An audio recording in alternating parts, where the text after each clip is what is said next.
स्वागत है ब्रेक के बाद। आप देख रहे हैं डीडी न्यूज पर इस वक्त, और अब बात करेंगे कि कांग्रेस की हार का आखिर जिम्मेदार कौन है, क्योंकि पार्टी 3-4 चीजों को पकड़कर चल रही है। बताते हैं आपको हुआ क्या है। बिहार विधानसभा चुनाव में करारी हार के बाद कांग्रेस की समीक्षा बैठक हुई।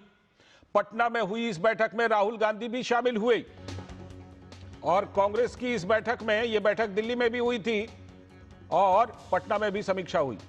इस बैठक में आपस में ही नेता भिड़े। पटना वाली बैठक में मीडिया रिपोर्ट के मुताबिक एक नेता ने तो दूसरे को गोली मारने तक की धमकी दे दी थी।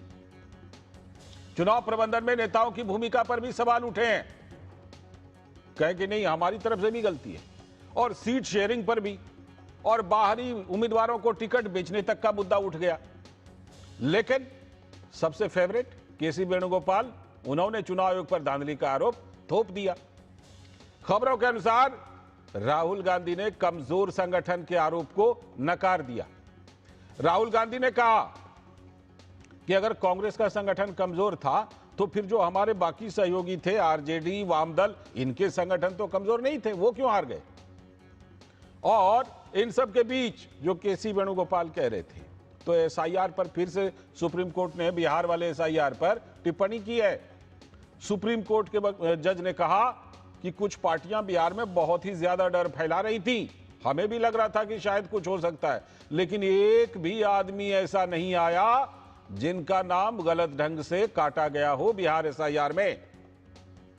तो कांग्रेस में ये सब चल रहा है बिहार के मुद्दे पर, और उधर एक मुद्दा और आ गया, वो है कर्नाटक में उठापटक, सीएम की कुर्सी को लेकर खींचतान। तो आज कांग्रेस आला कमान इस पर चर्चा करेगा। दरअसल वहां पर मुख्यमंत्री सिद्धारमैया और उप मुख्यमंत्री डीके शिव कुमार, उनके बीच सीएम कुर्सी को लेकर बड़ी जबरदस्त खींचतान चल रही है। तो आज कांग्रेस आला कमान इस पर भी बात करेगा। लेकिन बिहार को लेकर के जो बैठक हुई, हार को लेकर, उसमें अलग अलग तरह की बातें आई। कांग्रेस के नेता और प्रवक्ता भी, पवन खेड़ा का कहना है कि चुनाव से पहले और बाद में भी कांग्रेस ने कई सवाल उठाए थे। A lot of questions we have raised as far as Bihar is concerned, not just after elections, after results, but also before elections we were raising these questions.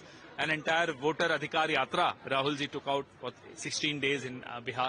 So those questions have gone unanswered. Rahul ji has produced a lot of evidence from Maharashtra, from Karnataka, from Haryana and also Bihar of the kind of wrongdoing the Election Commission of India has indulged into.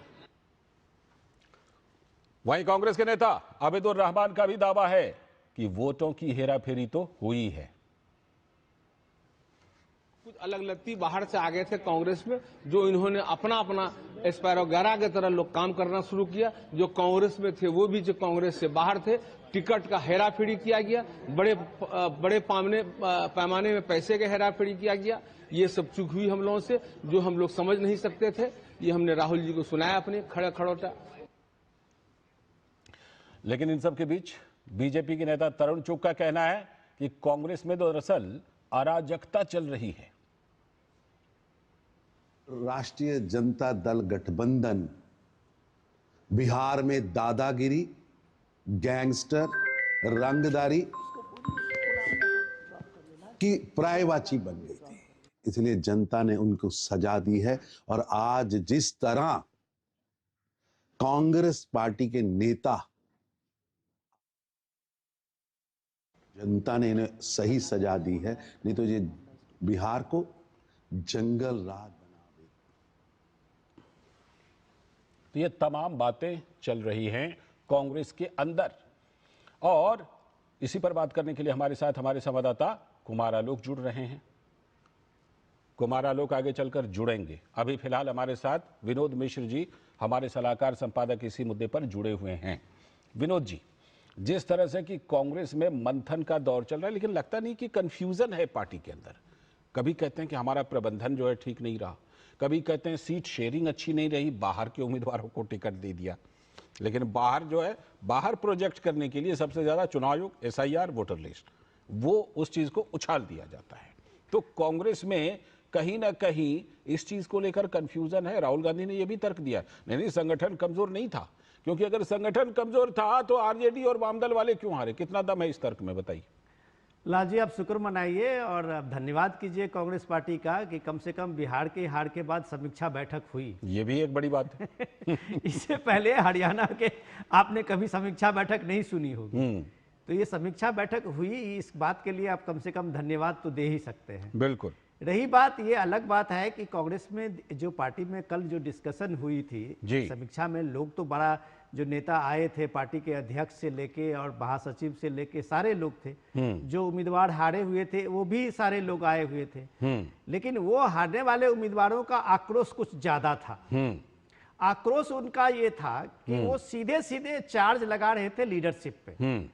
उनका कहना था, जो भाई आप जो है एक जिम्मेदारी लेने से भागते क्यों है। जैसे मैं आपको उदाहरण देता हूं इंजीनियर संजीव का जी, वैशाली से थे, काफी पढ़े लिखे आदमी हैं, डायनामिक आदमी हैं, गोली मार देने वाली बात।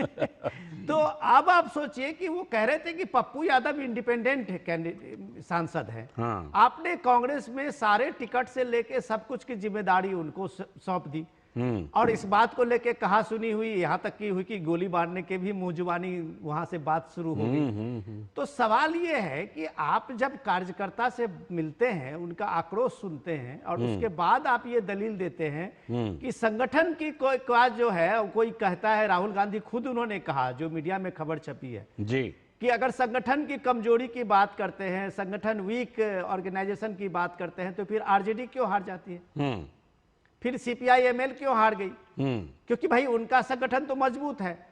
लेकिन राहुल गांधी ये नहीं बताते हैं कि भाई आपके 6 उम्मीदवार जीते हैं, तो कम से कम एक बार रिविजिट तो आपको करना चाहिए कि भाई ये जिम्मेदार कौन है। वो जिम्मेदार क्या केसी वेणुगोपाल है, वो जिम्मेदार क्या आपके टीम में कृष्णा लवरू है, वो जिम्मेदार क्या पप्पू यादव है। आप सीधे सीधे इसमें जिम्मेदारी तय नहीं करते, क्योंकि ये जिम्मेदारी आप पे भी फिक्स होगी।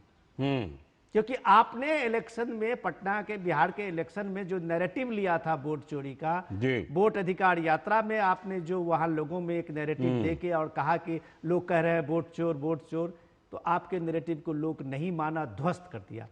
तो ये जिम्मेदारी आपकी थी कि बिहार में इस करारी शिकस्त के बाद आपको तय लेना चाहिए जिम्मेदारी। तो आप कह रहे हैं कि मैं आज भी कह रहा हूं कि वोट चोरी हुई है। तो ये बात समझने की जरूरत है लाल जी, कि कांग्रेस पार्टी में सबसे बड़ी दिक्कत यही है कि जिम्मेदारी कौन लेगा। तो क्या इसीलिए क्योंकि जिम्मेदारी लेनी ना पड़े, ऊपर से लेकर नीचे तक बात कर रहा हूं, जो बड़े नेतृत्व हैं कांग्रेस में उनकी भी बात कर रहा हूं, और नीचे तक, सबसे ज्यादा आसान यही होता है क्या कि चुनाव आयोग के ऊपर ठीकरा फोड़ दो, ना किसी की, ना ऊपर वाले की बात आएगी, ना नीचे वाले की बात आएगी, ना बीच वाले की बात आएगी, ना प्रबंधन की बात आएगी, ना किसी और की।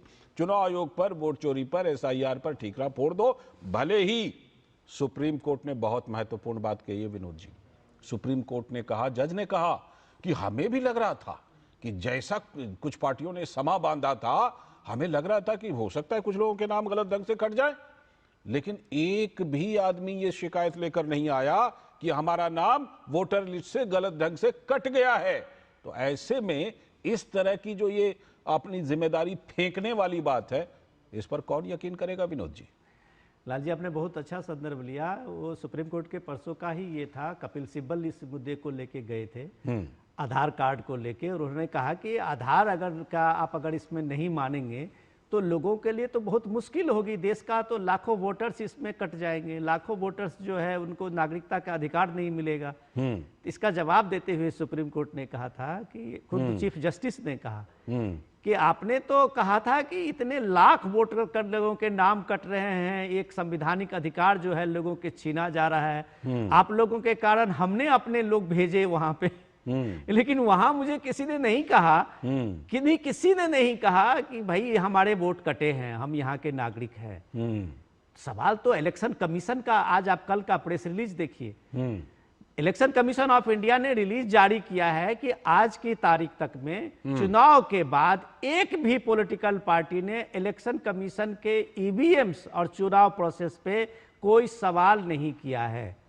आज की तारीख में कोई भी हारे हुए कैंडिडेट जो है वो किसी भी तरीके से इलेक्शन के प्रोसेस में बेईमानी को लेके कोर्ट नहीं गए हैं, या चुनाव आयोग से शिकायत नहीं की है जी। अब सवाल ये है कि आज आप मान लीजिए एक डेट होता है ईवीएम को लेके, कि स्टोर रूम से ईवीएम को निकाला जाएगा। ईवीएम पे आपने आज कोई सवाल नहीं किया है, लेकिन आपको 4 महीने के बाद नींद खुलेगी और आप कहेंगे कि हमारे साथ ये बेईमानी हुआ, तो आप ये बताइए कि वो भी तब जब आपको अच्छी तरह पता है कि आपके पास 45 दिन का टाइम है। आपके कर्नाटक में सरकार है, खुद कांग्रेस की सरकार है, और आप वोट चोरी के आरोप लगा के वहां कह रहे हैं कि हमको आप वहाँ ये ईवीएम को आप दिखाइए, हमको आप सीसीटीवी दिखाइए। ठीक है, कुमार आलोक भी जुड़ गए हमारे संवाददाता।